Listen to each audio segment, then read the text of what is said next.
Bonjour à tous. Bienvenue à cette conférence qui va donc parler du web découplé, un petit peu de e-commerce forcément, puisqu'on va aussi faire un retour d'expérience sur le sujet autobernard.com, qui est une plateforme e-commerce pour le groupe automobile, le distributeur automobile Groupe Bernard. Voilà. Donc je vais me présenter. Je suis Baptiste Cacheleux, je suis le directeur général de l'agence Webcam. En une vingtaine de secondes, Webcam, ça fait 15 ans qu'on existe, on est une agence digitale. On a un positionnement plutôt de type factory et pas agence de com. On est 45, on est basé à Saint-Étienne et à Lyon. Et notre métier, c'est le développement de sites internet, développement de sites e-commerce, appli mobile, solutions digitales. Voilà, 20 secondes. Avec moi aujourd'hui, on a Guillaume, donc Guillaume qui est le directeur technique adjoint de l'agence. Et on a le plaisir d'avoir à nos côtés donc Sylvain Ravinet, qui est le CDO du groupe Bernard et qui va illustrer nos propos avec un retour d'expérience sur le projet qu'on est en train de faire ensemble et dont la V1 a été mise en ligne au mois de juillet dernier. Donc 3 grandes parties aujourd'hui. Une partie un petit peu plus théorique que les autres qui va donc expliquer un petit peu les fondements de l'architecture découplée. Pourquoi aujourd'hui on parle d'architecture découplée? Donc vraiment une vision architecture et urbanisme. Une deuxième partie qui va être plus business que Sylvain présentera, qui va donc expliquer un peu les enjeux métiers du groupe Bernard et qu'est-ce qui a poussé le groupe Bernard à passer sur une architecture découplée. Et enfin, donc, Guillaume qui va faire plutôt un zoom sur le projet en tant que tel et ses implications techniques et organisationnelles. Voilà, qu'est-ce qu'apporte le mode découplé et quelles sont les modalités de travail à adopter pour un sujet de ce type. Donc, 3 typologies de parties, une partie beaucoup plus architecture, une partie business et une partie tech. Il y en a un petit peu pour tout le monde. Alors, d'un point de vue architecture, les dernières années ont amené pas mal de changements. Donc, on ne parle pas de ce qui s'est passé là ces 2-3 dernières années. Ce sont des choses qui se sont initiées il y a déjà une dizaine d'années. Mais si on devait résumer aujourd'hui les 2 typologies d'architecture dans le web, c'est très synthétique, mais on les séparerait en 2. Voilà, on aurait une version dite monolithique qui aujourd'hui représente la majeure partie des sites qu'on rencontre et des sites e-commerce sur des plateformes telles que Magento, PrestaShop, ce genre de CMS, où on a donc un front office qui est complètement solidaire du back, et donc c'est le back qui contrôle, c'est le back qui rend l'HTML et qui produit le HTML et qui le rend au navigateur. Donc là, on est sur des choses qui fonctionnent très bien, qui sont répandues, mais c'est plutôt une architecture dite traditionnelle. Et de l'autre côté, on a donc les architectures dites découplées. Donc on sent aujourd'hui, ça fait quelques années qu'il y a un frémissement sur ce type d'architecture. La presse a été un petit peu précurseur sur le passage en mode découplé, et puis le e-commerce tend à y venir. Et donc là, la logique est un peu différente. On a un front office qui est complètement indépendant du back. D'ailleurs, on ne parle pas forcément d'un back, mais de plusieurs backs potentiellement. Et donc la liaison et l'interconnexion entre les deux se fait via des API. Donc c'est assez simple. Pour le moment, je pense que j'ai perdu personne, mais c'est vraiment la base des fondements d'architecture. Donc une petite illustration de ce qu'est un site monolithique et un site découplé. Donc c'est simplement pour illustrer mes propos. Donc d'un côté, vraiment un côté solidaire, et de l'autre, l'API qui gère les interchanges. Et en fait, pourquoi le découplé et pourquoi les architectures découplées se sont généralisées là, dans les 10 dernières années? C'est parce qu'en fait, il y a une problématique assez évidente depuis l'existence des systèmes d'information. Et cette problématique, c'est la différence de cycle de vie entre les fonctions métiers, qui sont plutôt destinées à être hébergées sur des back-office, et les fonctions beaucoup plus orientées utilisateurs, interface utilisateur, qui, elles, sont destinées à être renouvelées assez régulièrement.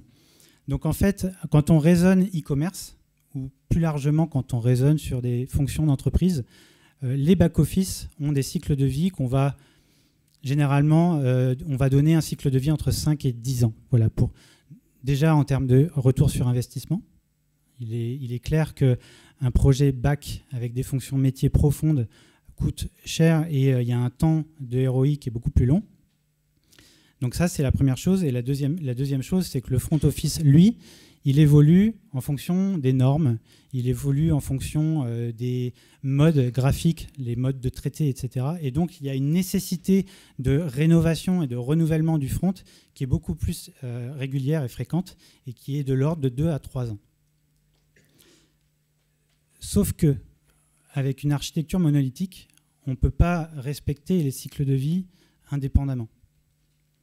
Et donc, on a 2 cas de figure, en fait. On a un cas de figure où, finalement, on attend le ROI côté back et c'est le front qui en souffre et qui va, du coup, être renouvelé beaucoup plus tard que prévu. On a beaucoup de sites comme ça dans le e-commerce en ce moment qui souffrent d'un front qui est plutôt ancien, plutôt arriéré, plus très moderne, qui ne répond plus au code. Donc, on a beaucoup de sites qui attendent, finalement, parce que le ROI n'est pas encore intervenu. Et à contrario, on a aussi des annonceurs, donc des pure players e-commerce, qui ont fait le choix finalement d'accélérer leur refonte et de ne pas attendre le retour sur investissement de leur back. Et le découplé, il amène une vraie réponse. Il amène une vraie réponse parce qu'avec le découplé, on est capable de respecter les cycles de vie du back et du front indépendamment. Et c'est en ça aujourd'hui que finalement, il y a beaucoup de DSI qui ont entamé un chantier de transformation assez conséquent pour apaiser leur back-office, leur fonction de métier, et donc de passer à une architecture très verticale, très solidaire, à une architecture orientée service.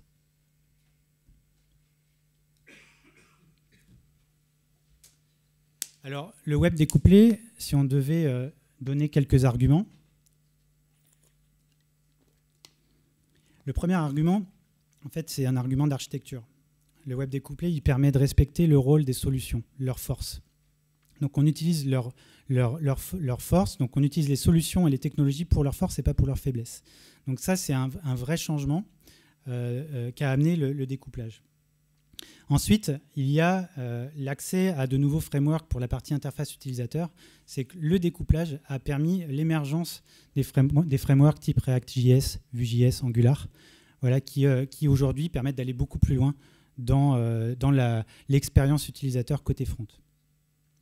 On y reviendra un petit peu plus tard. Il y a le sujet de la PWA, qui n'est pas complètement lié à du découplé, puisqu'on peut faire une PWA sans forcément être découplé, mais il s'avère que l'émergence des PWA a été facilitée par le déploiement des architectures découplées. Ensuite, il y a un vrai sujet autour du multicanal. C'est que l'apaisation des bacs, le découplage, permet aujourd'hui d'envisager, quand on est un e-commerçant, de l'omnicanal, c'est-à-dire avoir différents frontaux, que ce soit site, application mobile, watch, chatbot, etc. Donc là, on ouvre une porte qui est considérable, qui est d'avoir finalement un bac commun et des frontaux qui proposent une expérience similaire au travers des différents canaux. Ensuite, on a évidemment un argument autour de l'ergonomie. Ne plus avoir de lien avec le bac, c'est s'autoriser beaucoup plus de choses d'un point de vue front, puisqu'on n'est plus limité par des markups de CMS qui pourraient être contraignants. Là, on a une liberté qui est quasiment sans limite. Ensuite, on a des problématiques de maintenance qui sont facilitées, puisque forcément, en n'ayant plus de lien de solidarité entre le back et le front, je peux m'autoriser à faire des évolutions ou des actes de maintenance indépendamment, côté front, sans avoir d'effet de bord sur mon back et inversement. Et enfin, argument qui souvent est oublié, mais qui est extrêmement important, c'est une gestion RH. La gestion RH des compétences, c'est quelque chose qui est très important quand on est un e-commerçant ou quand on est une DSI. Et le fait de justement désolidariser les choses... Il se passe quelque chose ? Pardon. Donc le fait de désolidariser finalement le back du front permet d'avoir un back-office qui évolue peut-être assez peu dans le temps, donc moins besoin d'avoir des ressources typiquement sur un Magento ou un PrestaShop, mais avec beaucoup de charges et une compétence accrue sur des techno-front. Et donc, du coup, je peux mettre le curseur sur les technos qui bougent le plus. Donc là, j'ai pris l'exemple back-front, ça peut être l'inverse.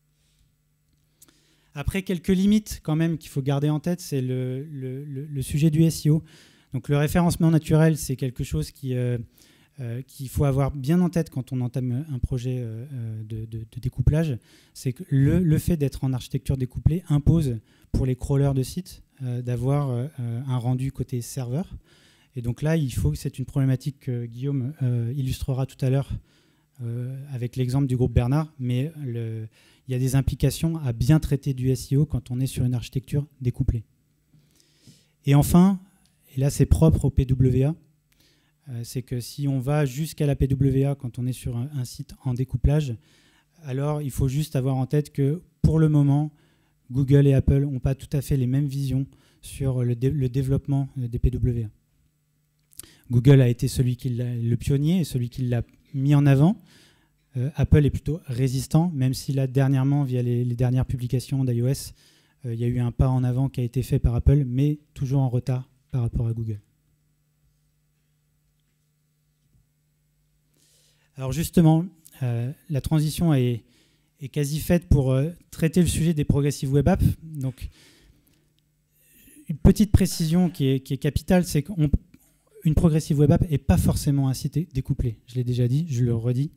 Nous, on a souhaité aujourd'hui amener le sujet des Progressive Web Apps parce que la réalité nous prouve qu'une Progressive Web App aujourd'hui est découplée. Mais potentiellement, on a des sites avec une architecture traditionnelle qui peuvent tout à fait être compatibles Progressive Web App. Donc justement, Progressive Web App, qu'est-ce que c'est ? C'est donc l'utilisation de certains standards de développement.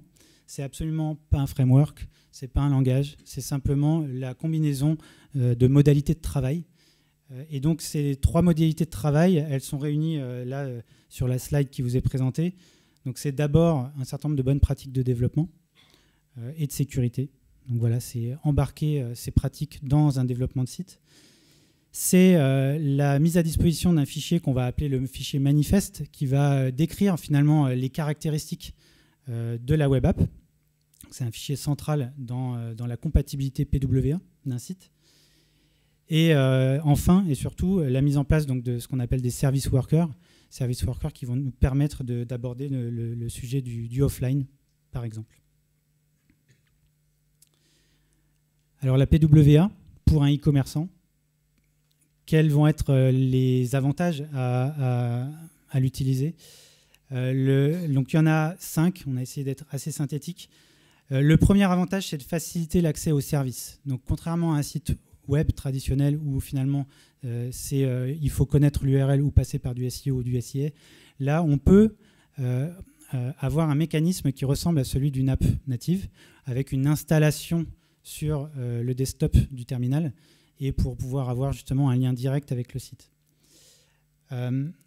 Ensuite, on va avoir la possibilité de fonctionner avec un faible réseau, voire sans réseau, avec donc, le fait que le offline soit embarqué. Donc c'est les service workers à proprement parler qui vont permettre de gérer une interaction et une expérience client, même en mode offline. Ensuite, on va pouvoir, via les notifications push, par exemple, ou une expérience full screen, avoir un niveau d'engagement qui va être supérieur à un site traditionnel. Donc ça, c'est très intéressant pour les taux de conversion, notamment pour un e-commerçant. On va pouvoir aussi, notamment pour travailler les conversions, avoir une expérience de perf beaucoup plus aboutie. Donc on va avoir des temps de chargement qui vont être optimisés, notamment et encore plus si on a recours à du découplage. Et donc ça induit forcément des meilleurs rankings Google, si tant est qu'on traite correctement le sujet du SSR, donc le server-side rendering, le rendu côté serveur dont j'ai parlé précédemment. Et enfin, il va être possible avec les PWA d'être plus proche du device et donc d'aller chercher des interactions avec des fonctionnalités natives du téléphone. et notamment voilà, le GPS, le gyroscope, etc. Voilà. Donc c'est des choses qui sont désormais possibles avec la PWA. On a mis quelques sites qui servent d'exemple aujourd'hui, hein, des très bonnes pratiques sur de la PWA. Donc il y a l'équipe qui est souvent citée, et sur le e-commerce, donc on a AliExpress et Rue du Commerce qui ont basculé assez récemment sur un site compatible PWA. Et donc pour faciliter la transition avec la deuxième partie et la troisième, on va parler de Magento. Donc Magento, ça a été le CMS retenu pour traiter le sujet du groupe Bernard et de sa plateforme autobernard.com. Et aujourd'hui, pour adresser un sujet PWA avec Magento, il y a plusieurs solutions. Elles ne sont pas toutes ici. Ça, c'est celles auxquelles on croit. En tout cas, on croit le plus chez Webcam. Il y a évidemment celle qui est proposée par l'éditeur, donc Magento, Adobe. Donc PWA Studio, qui est désormais disponible en version 2.3, hein, la version actuelle.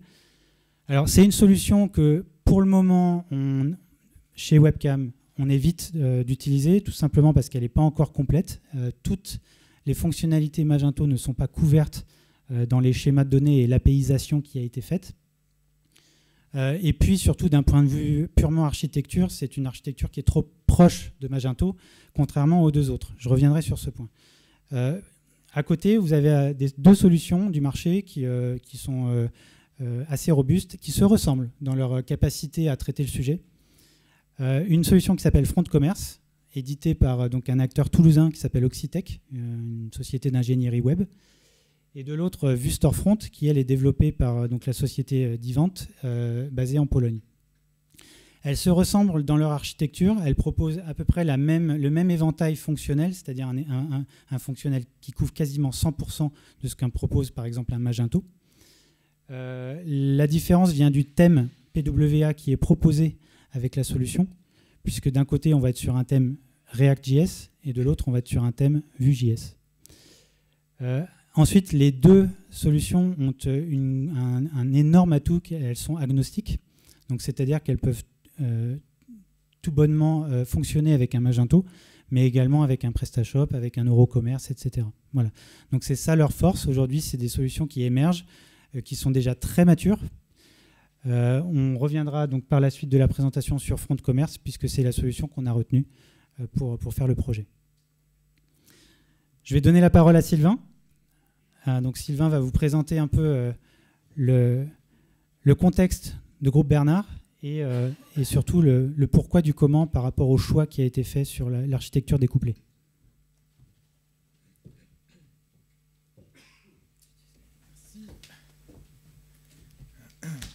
Alors, je vais essayer de fonctionner sans lunettes. Si j'y arrive pas, j'irai les piocher dans ma veste à gauche. Je suis désolé. Vous m'entendez ou pas? Oui. Bonjour à tous. Merci à Baptiste et à Guillaume de m'avoir invité aujourd'hui à témoigner parmi vous dans le cadre d'une conférence dans laquelle je me sens un petit peu, comment dirais-je, différent. Hein. Je pense que je suis le seul à pas avoir des baskets. donc voilà. C'est le moment où le type du marketing il arrive et il dit un petit peu pourquoi on a fait ce choix. Et j'espère qu'on va vous donner des éclairages là-dessus. Voilà. Est-ce que vous connaissez le groupe Bernard ou pas? Non? Il y en a qui dans la salle peut-être qui connaissent? Ouais. Donc Robin qui est dans mon équipe, voilà, qui connaît le groupe Bernard. Merci Robin, je me sens moins seul. Non, plus sérieusement, j'ai envie de vous poser une question. Il y a combien de personnes dans la salle qui ont le permis de conduire par exemple? Ah, pas mal quand même. D'accord, ok. Donc il y a du prospect, Donc je vous invite à aller sur autobernard.com pour faire le choix d'un véhicule d'occasion. Le groupe Bernard, c'est un groupe qui est, on appelle ça un distributeur automobile. C'est-à-dire quand vous allez acheter un véhicule dans une concession, soit vous achetez un véhicule neuf, soit un véhicule d'occasion, et vous vous rendez soit dans une boutique qui appartient au constructeur, soit vous allez dans une boutique qui appartient à un indépendant. Et nous sommes un indépendant. Et le groupe, c'est un groupe qui est centenaire, c'est un groupe familial. Donc on est assez fiers de travailler pour un groupe voilà, qui aujourd'hui est indépendant sur le marché. Et on a mis quelques features là sur le groupe. On a 95 points de vente, on a 2500 collaborateurs. On distribue des marques essentiellement françaises, donc toutes les marques des réseaux Renault, donc Renault, Nissan, Dacia, Alpine. On distribue également les marques du groupe PSA, donc Citroën, DS, Peugeot. Et puis bientôt Mercedes. Voilà, on a également une activité dans le Trucks. Donc, pour ceux qui sont dans l'Ain, quand vous passez à côté de Montluel, vous avez un gros Renault Trucks. Voilà, c'est une boutique du groupe Bernard. Et globalement, on a à peu près une présence assez importante dans toute la région Rhône-Alpes. On monte, notre concession la plus au nord est à Charleville-Mézières, et celle qui est la plus au sud est à Valence. Voilà, à peu près. On fait 1,4 milliard de chiffre d'affaires, ce qui nous situe dans ce qu'on appelle des ETI. Les ETI, c'est des entreprises de taille intermédiaire, c'est-à-dire qu'on n'est ni un grand groupe, ni une PME. Donc on est confronté à des problématiques de concurrence assez fortes, de légal, de réglementation. Mais on a un peu perdu notre souplesse et notre agilité, et à la fois on n'a pas non plus les moyens d'un grand groupe. Donc c'est intéressant aussi de voir comment une agence de la taille des webcams a su répondre, je vous expliquerai un petit peu, à nos besoins. Et puis voilà, qu'est-ce qu'on fait? On vend des véhicules neufs, donc on en a vendu environ 40 000 et on en vend également 30 000 dans le secteur des véhicules d'occasion. Voilà. Vous imaginez bien avec ce qui se passe aujourd'hui, c'est que le secteur automobile, c'est un secteur qui est un peu bouleversé, qui est un petit peu aujourd'hui chancelant pour plusieurs raisons. Ce n'est pas l'objet aujourd'hui de la conférence, mais c'est un élément important parce que ça veut dire que derrière, toute la structure du groupe, en fait, est aujourd'hui en attente de solutions, en attente d'éléments de réassurance par rapport à son avenir. Et moi, qu'est-ce que je fais dans ce contexte-là? En fait, je dirige une petite structure qui s'appelle l'atelier d'Alfred, en référence en fait, au fondateur du groupe. On est 7 dans mon équipe et on porte plus particulièrement tous les sujets de transformation du groupe. Donc, c'est-à-dire transformation interne. On va s'occuper par exemple de la dématérialisation d'un SIRH, les problématiques externes, donc autobernard.com quand on s'adresse à des clients. Et puis également, on a une ouverture sur le monde des startups, puisqu'on a un Startup Lab qui nous permet de prendre des participations dans des activités dans lesquelles on croit. Voilà, alors le contexte du groupe Bernard, donc on l'a résumé à ab.com pour éviter de le répéter. ab.com, c'est quoi? On l'a voulu vraiment comme une plateforme sur laquelle on allait pouvoir en fait, ajouter des briques modulaires. Une brique de réservation, une brique de full web, une brique de service, une brique de CRM. On savait qu'on n'allait pas pouvoir faire tout en même temps, c'était impossible, on n'avait ni les moyens ni le temps. Et on voulait vraiment quelque chose qui soit suffisamment souple et dans lequel on pouvait se projeter dans le temps. Alors l'antécédent, ab.com V5, donc c'est la V5 de notre site. La V4 qui a été remplacée, c'est un site, on va dire, qui était assez lacunaire sur plein d'aspects, sur plein de points, notamment sur la partie UX évidemment, sur plein d'aspects. Et on a lancé le projet de refonte de ce site-là mi-2018. Moi, je suis arrivé dans le groupe début 2018. Et assez rapidement, on a lancé le projet de refonte. Donc, ça veut dire appel d'offres avec RFI, RFP, etc. Enfin, voilà. Et je crois que vous étiez... on avait retenu 3 agences au final. Pour vous donner là aussi un regard sur... les choix qui ont pu être faits, il y avait, on peut communiquer sur les agences qui avaient en fait. Voilà, il y avait Smile, pour ceux qui connaissent peut-être. Il y avait Smile, il y avait Webcam qui était en partenariat avec Kali. J'ai vu Morad tout à l'heure dans la salle, donc je fais un petit coucou aussi. Et puis, il y avait aussi une agence qui était dans un format un petit peu plus petit. Voilà. Et notre choix s'est porté sur Webcam pour plusieurs raisons. La première, c'était que je pense qu'ils avaient la bonne taille par rapport à nous. C'est-à-dire que un petit peu comme ceux que je vous ai cités, ils étaient ni trop gros, ni trop petits. Ils étaient a priori en phase avec nous. Et au départ, c'est vrai que la logique, c'était Magento 2. Magento 2 de manière classique, parce que déjà, moi, j'avais jamais entendu parler de PWA, d'architecture découplée, etc. Autant vous dire que voilà, c'était très très loin de mes préoccupations. Et donc, on part là-dessus. On part là-dessus et puis qu'est-ce qu'on fait? On fait une phase de cadrage parce qu'en fait, comme tout bon marketeur, on fait des briefs qui sont pourris et donc incomplets, imparfaits, etc. Donc chose que nous a très rapidement fait souligner avec beaucoup de soins Baptiste. Et on était d'accord avec lui parce qu'effectivement, quand vous faites un appel d'offres, vous avez plein de projets en même temps, etc. Donc vous n'y mettez pas non plus suffisamment de détails, de précision pour que l'agence puisse s'approprier le sujet. Donc en fait, ils nous ont dit oula, attention, avant d'y aller, on va peut-être se poser, on va essayer de faire une phase de cadrage, ce qu'on a fait, ça nous a occupé pendant 2 mois. Et ça a permis effectivement de déterminer en fait ce qu'on voulait faire, dans l'immédiat, ce qu'on voulait faire dans le futur. Et ça nous a permis aussi de mettre le doigt sur des trucs qu'on n'avait pas forcément identifiés comme étant des problèmes ou techniques, et à l'inverse sur des sujets qui nous ont permis derrière de déboucher sur une roadmap. Donc on a divisé en fait tout ce qu'on souhaitait faire en 4 temps, en 4 steps, en essayant de prioriser les choses. Parce que voilà, au sein de mon groupe, vous l'imaginez bien que dans le domaine automobile, alors c'est un domaine qui est bouleversé par le digital, mais c'est pas forcément un secteur dans lequel il y a une forte culture, une forte appétence et une forte maturité par rapport à tout ça. Et donc il a fallu dire on ne peut pas tout faire en même temps, on va procéder par étapes, etc. Donc c'est ce qu'on a fait. Donc on a déjà lancé la refonte des fondations. Donc pour nous les fondations c'était quoi? C'était avoir un CMS qui sache publier du contenu déjà, un site qui sache pousser notre stock de véhicules, parce que c'est notre activité principale, c'est dire qu'on a les véhicules à vendre, et puis permettre aux personnes de pouvoir à la fois les réserver et aussi de les chercher. Voilà. Donc ça c'était ce qui nous a occupé jusqu'au mois de juillet 2019, de cet été d'ailleurs, dans un premier temps. Et ensuite on a décalé, voilà, on a fait un R2, donc le release 2 comprenait la publication de notre stock de VN, de VD, donc le VD c'est les véhicules de démonstration.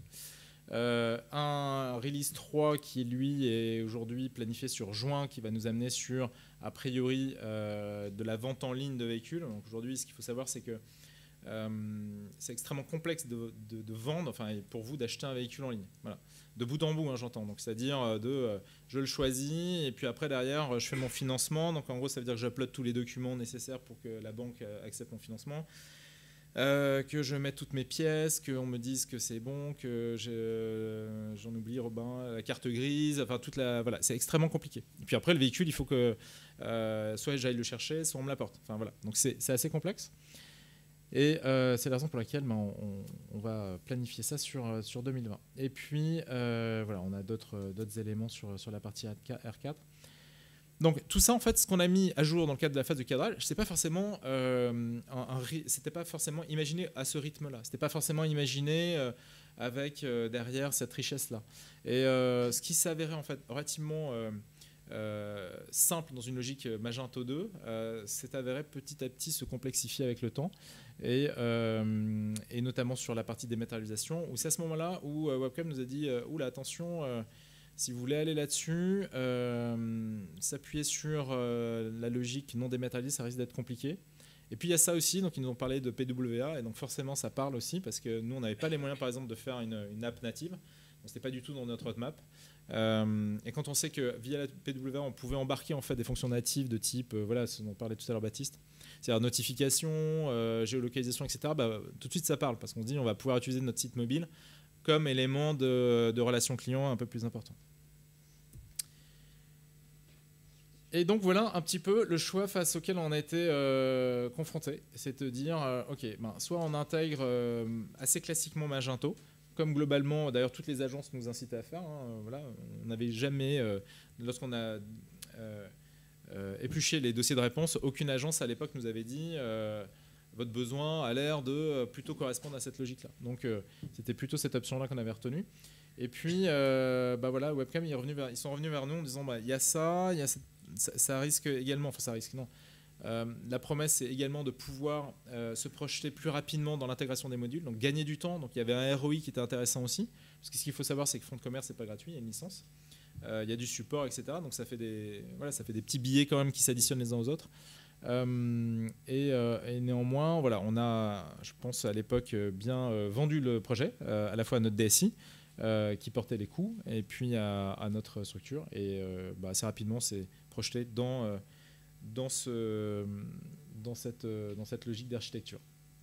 Voilà, ce qui nous a permis derrière de se projeter dans la vision que nous on avait tous en interne de ce qu'on voulait faire. Et alors voilà, ça c'est ma vision logique, c'est pas du tout, ça va pas vous parler parce que il y a plein de bulles, etc. Mais dans notre esprit, c'est un petit peu ce qu'on voulait faire, c'est-à-dire avoir ce qu'on appelle communément, c'est-à-dire un flagship, c'est-à-dire voilà, un site étendard sur lequel on allait faire de la promotion, mettre en avant, etc. Donc autobernard.com. Et de faire un site qui puisse à la fois évidemment porter ce qui fait la richesse de notre groupe, donc c'est la bulle en haut à gauche, donc la partie stock, d'accord, donc c'est les produits que l'on vend. Nous on vend pas je sais pas, de la nourriture, etc. On vend des voitures, voilà, c'est notre métier, c'est comme ça, on vend des voitures. Et donc il s'agissait en fait de faire en sorte que tous les matins on ait le maximum de voitures qui soient visibles sur le site. Voilà. Donc là si on va maintenant sur autobernard.com, je pense que ce matin il y avait 2995 je crois. c'est notre préoccupation importante. Voilà. C'est comme si vous rentriez dans un magasin et que quand vous rentrez dans un magasin, comme à l'ère soviétique, il y avait rien dans les rayons. C'est un peu pareil. Donc moi, tous les matins, ce qui m'importe, c'est de savoir que j'ai le maximum de véhicules visibles parce qu'il y en a forcément un qui correspond aux besoins d'une personne qui va venir sur le site.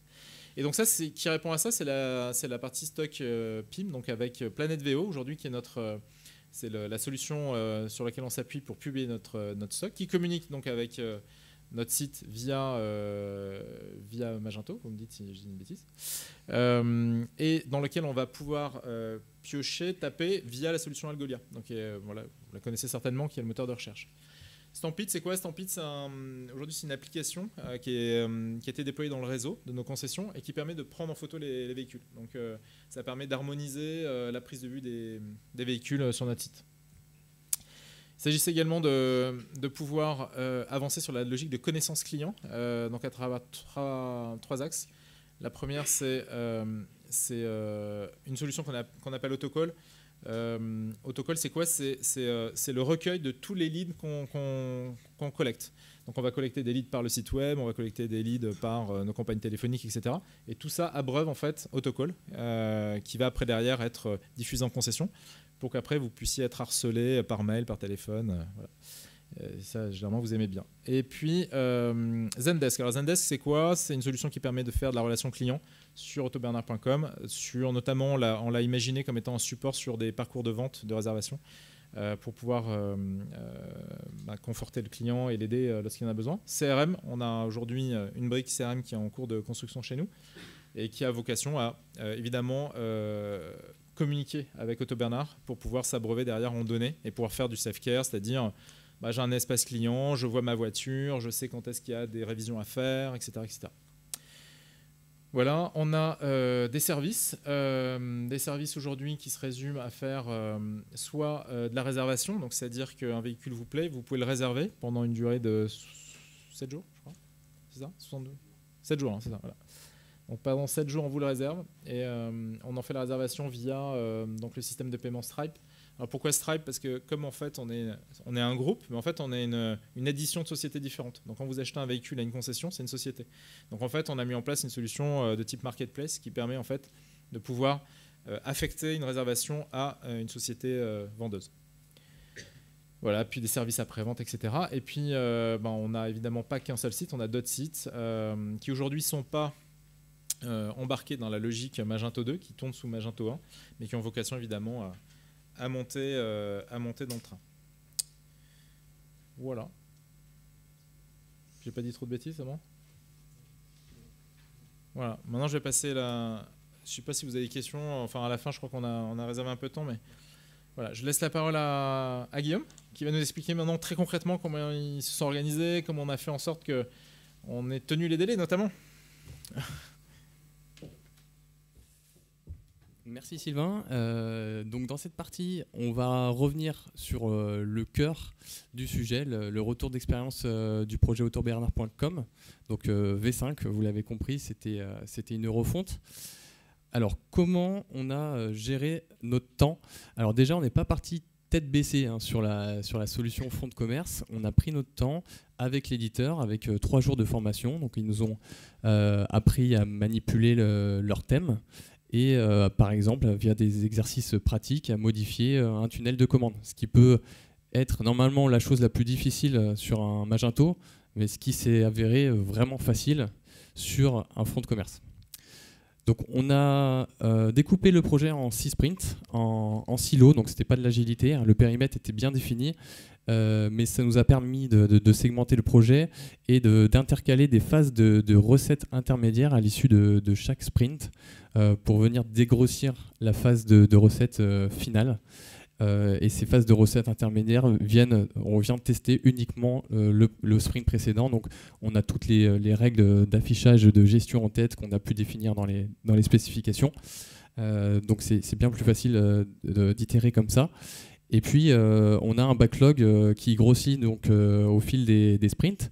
Et on viendra, dans tous les cas, traiter l'ensemble des anomalies en fin de parcours sur la recette finale qui a été d'un mois donc sur ce projet-là.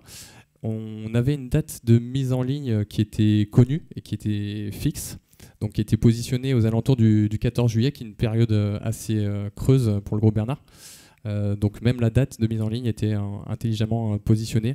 Et donc comme l'a dit Sylvain, on a réussi à tenir les délais, donc on était assez fiers. Donc on a vu comment on a géré notre temps. Maintenant, on va s'attaquer aux ressources. Alors, qui a fait quoi? Donc, vous pouvez voir qu'il y avait l'équipe donc Front Commerce qui est en support, mais pas seulement. En fait, elle a eu un rôle très actif pour le projet autobernard.com, puisqu'ils ont développé des fonctionnalités au fur et à mesure des sprints. Donc, soit c'était des fonctionnalités qui n'étaient pas présentes dans leur corps de la solution, mais qui les intéressaient, soit c'était des fonctionnalités Magento qu'ils n'avaient pas encore converties, et de la même façon, ça les intéressait, donc ils les ont intégrées à leur solution au fil du projet.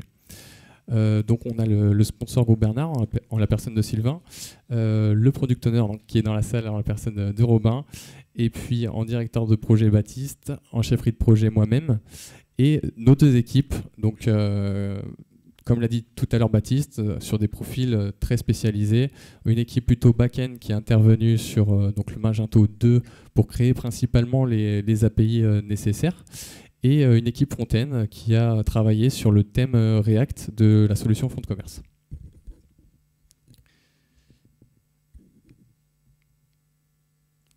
Donc là, on va rentrer un petit peu plus dans le dur. Donc là, c'est le moment de bien écouter. L'architecture PWA de Front Commerce. Donc sur la gauche du schéma, donc on retrouve le visiteur donc, qui est sur son navigateur. Au centre, donc la solution Front Commerce dans sa globalité, et à droite toutes les briques back, donc que ce soit Magento 1 ou 2 ou tous vos systèmes de gestion, ERP, PIM, CRM. En fait, l'architecture PWA de Front Commerce permet de s'interconnecter à diverses entités grâce à cette fonction middleware donc, qui vient se positionner entre le front React et les API d'un autre côté. Donc on retrouve au centre dans le schéma Front Commerce, donc le premier rond c'est le front React avec le thème par défaut de Front Commerce. Le front React va communiquer avec les API grâce à la bulle GraphQL, qui est un langage de requête qu'on va aborder un tout petit peu après.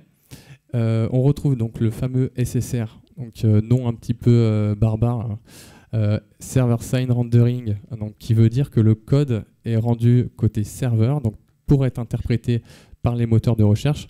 Aujourd'hui, c'est faux de dire qu'un moteur de recherche ne peut pas comprendre et correctement indexer un site développé en JavaScript. Mais par contre, ça prend plus de temps, il est moins efficace que pour un site normal, et c'est pour ça qu'on met en place les SSR.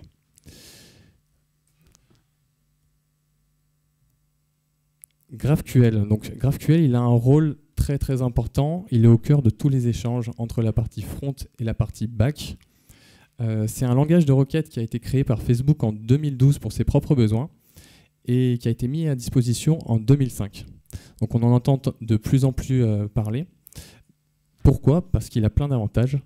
Il permet d'optimiser les données réseau en regroupant les requêtes qui sont faites côté back. En fait, au lieu qu'il y ait 3, 4, 5 requêtes qui partent sur la même page, et bien en fait, lui, il va concaténer toutes ces requêtes et il va faire partir une seule requête côté back. Donc on optimise les données réseau, c'est-à-dire les temps de connexion entre les différents systèmes, mais aussi on peut optimiser les requêtes, c'est-à-dire que c'est le client qui va demander exactement quelles données il a besoin. Donc il peut vraiment demander voilà, champ par champ ce dont il a besoin, et ce qui permet d'économiser de la bande passante en termes de données. Donc c'est un standard qui est très clair, qui est facile à appliquer, contrairement au reste qui est très utilisé, mais qui est utilisé de plein de façons différentes. Là, on s'y retrouve très rapidement, et en plus, il a l'avantage de créer une documentation, d'avoir une documentation qui s'autogénère au fur et à mesure du développement, ce qui permet de comprendre directement l'ensemble des données qui existent et comment on peut les requêter. Alors Magento et le GraphQL, aujourd'hui, ça donne quoi? c'est loin d'être... on n'est pas encore complet sur le sujet. Depuis la version 2.3 de Magento, il y a eu quelques mises à jour, mais par exemple, on n'a pas encore la partie panier, commande, tunnel de commande. Donc on ne pourrait pas passer une commande si on se reposait uniquement sur Magento. Et c'est là que Front Commerce intervient, en fait, pour boucher le trou dans la raquette, c'est-à-dire qu'ils vont créer les appels GraphQL qui manquent pour compléter les manquements de Magento. Alors on va faire un zoom sur le cheminement d'une requête pour bien comprendre donc le schéma que je vous ai détaillé juste avant et pour comprendre un petit peu comment fonctionne aussi la partie GraphQL. Donc on se positionne sur une page produit qui est certainement la page la plus visitée du site avec... donc voilà, donc on est sur la page produit. On se place à la place de l'utilisateur, donc qui est à gauche sur le schéma. Il est sur son navigateur. La requête, c'est une requête de type HTTP post, donc qui pointe vers GraphQL. En fait, toutes les requêtes pointent vers le même endroit. Et on nous demande de faire un match URL avec une Clio.html. En fait, qu'est-ce qu'on essaye de faire? On essaye de comprendre sur quelle page on est.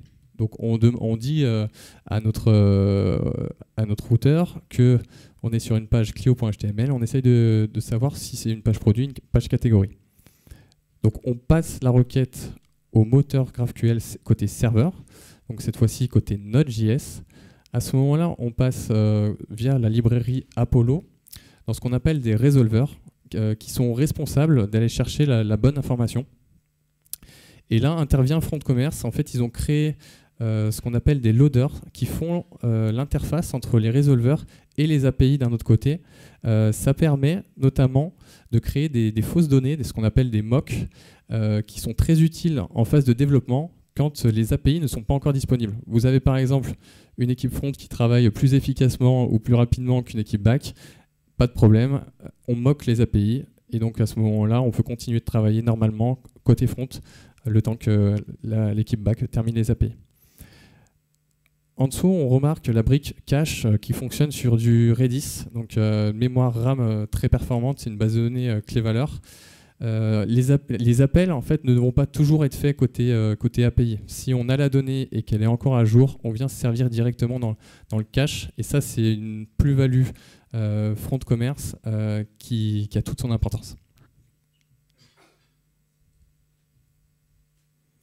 Alors quelle infra pour cette stack peu commune? Au final, rien d'exotique, si ce n'est qu'on a des mécanismes de haute disponibilité, parce qu'on reste quand même sur un projet d'envergure. Donc tout est doublé, le proxy est doublé, donc tout est redondé au cas où. Au lieu d'avoir un serveur web Apache ou Nginx en frontal uniquement, là on tombe sur un Node.js qui est géré via le PM2, donc c'est le process manager de Node. Et les PM2 vont communiquer avec les deux serveurs Magento, donc qui répondent juste aux demandes API et aussi aux navigations sur le back-office. Au niveau du front React, donc il faut savoir que quand on part avec la solution Front Commerce, on ne part pas de zéro. Ils ont un thème par défaut qui couvre environ 90% du thème standard Magento, donc 90% des fonctionnalités du CMS e-commerce. Donc on vient nous juste surcharger tout ce thème donc pour les besoins de nos clients et pour que ça soit fidèle aux maquettes. Pour cela, ils ont utilisé une méthode de design qui s'appelle l'atomic design, qui reprend le même principe que le composition de la matière avec les atomes, les molécules, les organismes, et tout ça forme des templates et des pages. Donc au niveau des atomes, pour vous donner un exemple, ça peut être un bouton. Une molécule, ça peut être un champ associé à un bouton, et ensuite un organisme, ça peut être un formulaire. Voilà, pour vous donner une référence pour chaque type. D'un point de vue code et respect de la qualité du code, on a utilisé donc des linters ESLint et Jest pour les tests unitaires. Ensuite, on va zoomer sur une zone qui est très sensible sur le site, puisqu'il y a beaucoup d'enjeux pour le groupe Bernard, c'est la recherche. Il faut que chaque utilisateur du site puisse trouver la voiture de ses rêves. Et on a utilisé donc la solution Algolia, qui est une solution d'indexation de contenu et qui permet des recherches hyper performantes. Alors, elle a plein d'avantages. Déjà, on a peu de contraintes d'un point de vue ergonomie, ce qui permet de monter des interfaces de recherche quasiment sur mesure. Ensuite, elle est très très réactive. Elle annonce des temps deux fois plus performants que ses concurrents. Donc on est de l'ordre de 1 à 20 millisecondes pour chaque requête de recherche. Ensuite, on a une continuité de service qui est de 99,99%. Donc on peut difficilement faire mieux. Et enfin, la connectivité avec des librairies de composants, une documentation et une communauté active sur le sujet. Alors juste un aperçu des facettes qu'on a donc créées sur mesure pour le groupe Auto Bernard, avec notamment les marques et la recherche de la puissance qui s'est divisée en deux, donc pour la puissance DIN et la puissance fiscale. Voilà, des choses vraiment sur mesure, mais qui ne nous ont posé aucun problème via la solution Algolia. Et la perf dans tout ça, alors on a eu divers problèmes, mais qui ont été tous résolus. L'un provenait en fait de Magento, qui a trop d'IO, ce qu'on appelle d'IO, c'est les écritures et les lectures sur le disque, parce qu'on utilisait le système NFS, donc de partage de fichiers, et on a tout simplement en fait sorti le code source du Magento, et on a physiquement installé le code source donc sur les deux nœuds web Magento que je vous ai montré tout à l'heure sur le schéma, et on a vraiment résolu un gros problème de performance en faisant cela. Ensuite, d'autres optimisations ont été traitées au niveau du SSR et des requêtes GraphQL. Alors, quand le site est en production, qu'on a respecté les délais et que tout va bien, on pense maintenance et évolution de la plateforme. Donc, on a des mécanismes qui sont en place pour mettre en maintenance le site entre le Magento d'un côté et le front. Donc, on l'a vu tout à l'heure, on peut mettre en production, on peut mettre en ligne des mises à jour uniquement sur le front d'un côté ou sur le back d'un côté, mais des mises à jour côté back peuvent entraîner des problèmes côté front. C'est pour ça que par moment, donc, dès qu'il y a une mise à jour côté Magento, donc la partie front, le thème React, se met automatiquement en maintenance s'il détecte que les API ne sont pas disponibles. Et enfin, une gestion des déploiements optimisée. On a quand même un rythme assez soutenu au niveau de nos releases, donc il ne faut pas que le passage de ces releases en production soit un problème, et c'est pour ça qu'on a optimisé nos phases de build en les déportant sur un serveur dédié et en envoyant le code source terminé et compilé qu'à la fin du build, ce qui permet en fait une indispo de quelques secondes uniquement du site. Et je vais laisser la parole à Baptiste pour la conclusion. Du coup, je vais rester là. Donc, une conclusion vision plutôt webcam, avant de donner la parole à Sylvain pour une conclusion plutôt business. De notre point de vue, les deux options qu'on a mis un peu en perspective au tout départ en phase de cadrage justement entre une option 1 monolithique et une option 2 donc plutôt découplée, voilà, cette option se confirme clairement, parce que déjà la V1 qui elle ne présentait pas de risque en version monolithique, on a su la développer selon le timing, donc ça n'a pas été une surconsommation de temps au niveau du build sur cette V1. On s'aperçoit donc avec les quelques mois de production qu'on est sur une solution très robuste qui fonctionne, qui est très maintenable et voilà, qui nous permet de faire plein de choses. Donc là, selon nous, le choix d'architecture est confirmé. Il y a un vrai point aussi sur la partie adhésion des équipes, ce qui n'est pas neutre quand on lance un projet de cette envergure. On a réussi au travers de cette architecture découplée autour de Magento, on a réussi à rendre un peu sexy un sujet Magento. Voilà, parce que justement, on a une équipe front qui a été complètement séduite par l'idée de faire du e-commerce en mode découplé. Et donc ça, j'invite vraiment tous les acteurs, que ce soit côté client directement, mais aussi côté intégrateur, agence, etc. Je vous invite à y réfléchir parce que c'est une manière de fidéliser aussi ces équipes que de proposer des technos qui vont de l'avant et qui sont modernes. Donc voilà, respecter le rôle de chaque solution. C'est des principes forts d'architecture, mais ça se confirme réellement sur le terrain. Donc là, faire de l'inté avec du Magento aujourd'hui, en monolithique, ça séduit personne. Ensuite, il y a effectivement le point des perfs. Le point des perfs, on a un chantier devant nous, bien évidemment, puisqu'on n'est jamais vraiment... On passe rarement la ligne d'arrivée sur le sujet des perfs. Mais on a déjà des perfs qui sont très prometteuses et qui nous invitent, bien sûr, à faire mieux. Mais le découplage apporte d'ores et déjà, après 4-5 mois de prod, apporte d'ores et déjà des vrais résultats.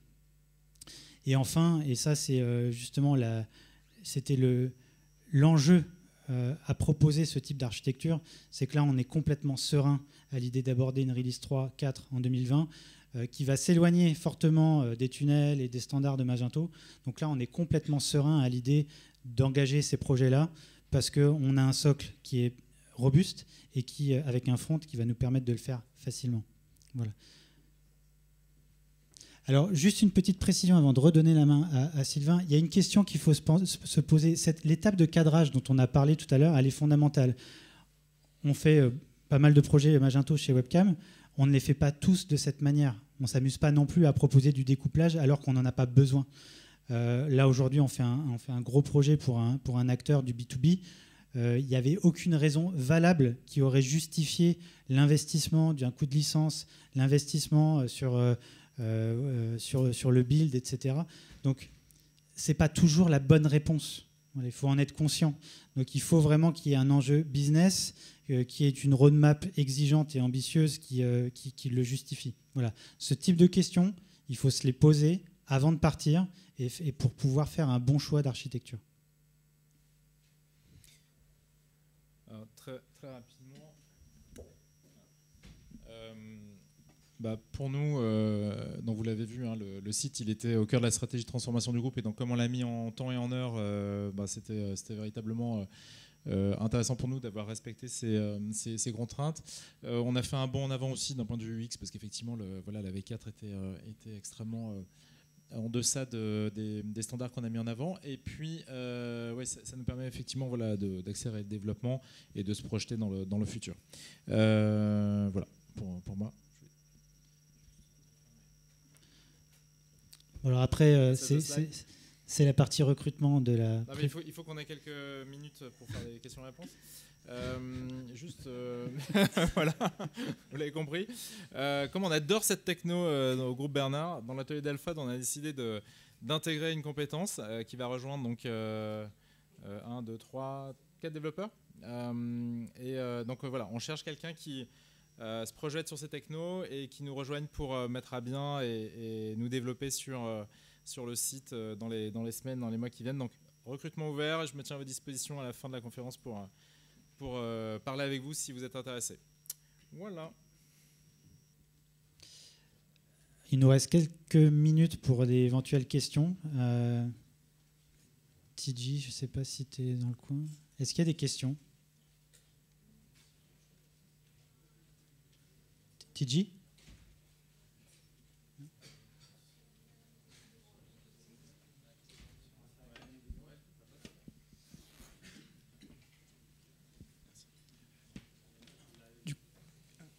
Du coup, merci pour la presse, c'était super cool.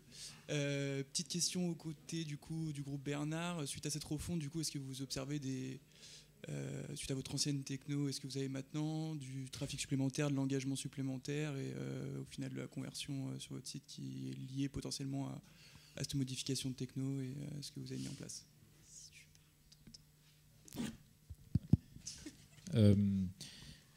Le rapport il est compliqué à faire parce qu'en fait le site a évolué en termes de fonctionnalité, le site a évolué en termes de périmètre, donc aujourd'hui il est compliqué. En revanche, on va pas se mentir non plus, on a été également soumis à une baisse de trafic qui est relativement Voilà, et à des coupures d'électricité aussi, qui est relativement fréquent quand on gère une refonte. En revanche, ce qu'on a observé et qui était un élément de rassurance par rapport à nous, c'était que le taux de transformation de l'ensemble des éléments que nous on suivait, donc c'est-à-dire par exemple le taux de réservation, le taux de contact, etc., lui s'est maintenu. Donc c'est-à-dire que voilà, là-dessus on était rassurés. Donc c'est-à-dire qu'on a globalement amélioré notre taux de transformation sur un trafic moindre. Voilà. Donc maintenant, il nous reste à augmenter ce trafic pour du coup mécaniquement avoir plus de leads, plus de réservations. Juste un petit complément. La baisse de trafic, c'est pas du taux de rebond pour le coup. Le taux de rebond s'est amélioré, notamment sur la home, où il y a alors c'est quelques pourcents, mais il y a eu un petit plus. C'est notamment dû à un travail SEO qui est encore en cours. Et notamment, il y a eu une petite perte d'indexation sur certaines facettes qui étaient présentes sur l'ancien site et qui doivent être conduites. Voilà, on avait jugé peut-être avec peu d'enjeux finalement, mais on s'est aperçu avec les analyses qui sont en cours qu'il y a un enjeu à les récupérer. Voilà, donc la baisse de trafic se justifie de cette façon. D'autres questions ? C'est le moment où je vais sortir de la salle. C'est ça, oui. Alors, j'ai une question en termes de budget. C'est à la fois l'enveloppe budgétaire initiale et la réalité au final. Est-ce qu'il y a eu des décalages déjà entre le budget initial et puis la réalité? Et puis à peu près, de quel ordre a été le montant des investissements? Est-ce que je dois répondre? On s'est dit qu'on allait chercher... On s'est dit qu'on allait chercher une agence à Saint-Etienne parce qu'il serait moins cher. En fait, non, pas du tout. Non, mais pour vous donner un ordre d'idée, qu'est-ce que je peux dire sur le sujet? Que l'offre Webcam Kali était la mieux disant d'un point de vue économique, ce qui nous a quand même encouragé à les choisir. On était dans un rapport de 1 à peut-être 1 à 6 sur certaines agences. Donc voilà, on était sur des montants très importants. Le chiffrage initial était inférieur à 200K et on a dû le dépasser un petit peu parce que le périmètre a évolué. Dans la phase de cadrage, en fait, on s'est aperçu qu'il y avait des choses dont on avait besoin et donc on a rajouté à notre shopping list plein de trucs, ce qui a fait que le périmètre a évolué. Mais il n'y a pas eu de dérapage, il n'y a eu aucun dérapage hors périmètre. Voilà. Donc ça, il y avait deux éléments extrêmement importants que nous on pilotait, c'était le planning et les dérapages. Voilà. Donc sur ces deux points-là, il n'y en a pas eu.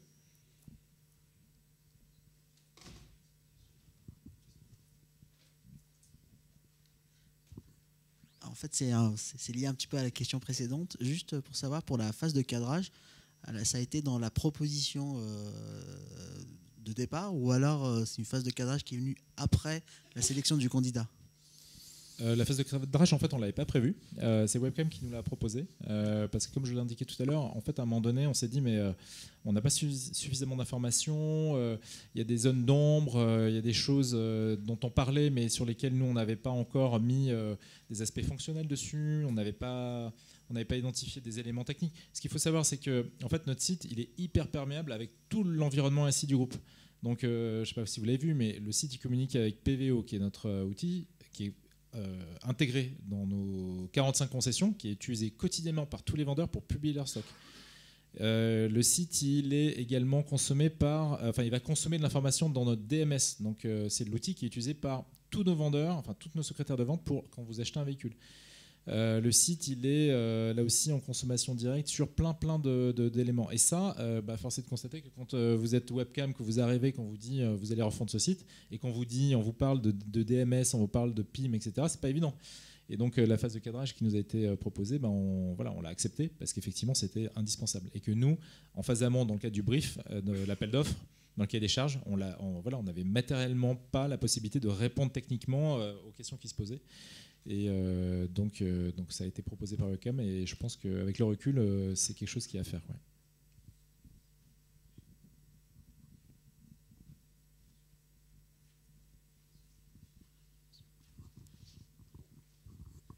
Je vais rester sur le budget. Vous avez bien expliqué qu'en fait, le mode découplé, en fait, il doit aussi se justifier par rapport aux besoins. Justement, j'imagine que c'est lié à une différence de coût avec un mode monolithique. Et oui, tout à fait. En fait, ça a été l'argument en fait, hein, pour pousser l'option 2 de la slide tout à l'heure. On s'est aperçu que pour aller chercher la release 3 et la release 4, qui intégraient donc toute la dématérialisation du processus de vente en ligne, avec tout ce que ça implique et de spécificités liées au monde de l'automobile, en fait, on s'est aperçu que si on devait le faire selon l'option 1 en monolithique, ça nous aurait coûté beaucoup. Voilà, le budget aurait explosé d'un point de vue intégration pour aller tordre entre guillemets le standard de Magento pour pouvoir le faire. Et à côté de ça, on avait un autre modèle qui, bien sûr, était soumis à licence. Donc la licence fonds de commerce a fait partie de l'équation. Mais on s'est aperçu que le ROI il était déjà présent dès lors où on abordait ces fonctionnalités-là. Et donc, du coup, on a une intégration qui est aussi simple en release 3 qu'en release 1 sur un thème React. Bien évidemment, il y a une licence supplémentaire, mais bon an, mal an, on est au moins ISO, voire même plus rentable à la fin quand on choisit cette option 2. Mais dans l'autre sens aussi, pour un besoin justement où on n'aurait pas d'être en mode découplé, ça reviendrait moins cher de rester en monolithique? C'est un peu compliqué comme question. Non, c'est une très bonne question. Je pense qu'aujourd'hui, maintenant qu'on a fait entre guillemets ce premier projet avec Front de Commerce et qu'on maîtrise le thème, ce serait ISO. Ça nous a coûté, nous, Webcam, un petit peu plus cher, mais en même temps, on l'a mis, nous, on avait une volonté forte de monter sur ce type de techno, et donc c'était un pari qu'on a fait ensemble avec le groupe Bernard. Donc oui, sur ce projet-là, on peut dire qu'il y a une petite inertie qui a fait qu'on a dû monter en charge côté front pour pouvoir absorber.